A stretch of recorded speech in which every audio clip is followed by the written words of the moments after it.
I'm guessing that you've actually never been, or not recently been, concerned with that traditional audience. Speak about who is your audience. What do you think is important in defining an audience? I think for me, it was never my business to try to win over a classical audience. Because if they like me, they'll like me. But if they don't like me, that's none of my business, right? I have to like me, first of all. So second of all, when building an audience, it's important to think about them and what they need. Oftentimes in classical music, we get so pigeonholed into, man, my intonation at the beginning of the development was poor. My gestures were flat. My bow technique wasn't as vibrant. My dynamic range, right? That's what's going on in your head. Mm-hmm. But when the audience is listening, they're like, wow, they can hold that instrument? They're thinking about completely I like the way they close their eyes when they play.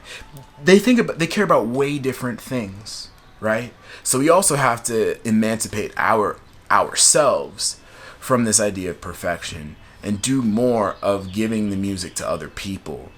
Because I've played for audiences that black, white, brown, purple, green, everybody, dogs, turtles, like, it doesn't matter. Like, if you play music and you do it with a way, as an act of service, people that are open to it will resonate with it, regardless of age, regardless of genre. I played so many group muses, this is a good tie-in, right? Yep. Where I would play in people's living rooms who've never listened to classical music before, ever. And I'll play like a Mendelssohn string quartet, definitely number 6, F minor, opus 80, the one for Fanny. That's a crowd pleaser. That's a good one. Good story as well. You play that for people who've never listened to this stuff, and they're crying at the end. Because it's not music for just a select few people. It's music for everybody.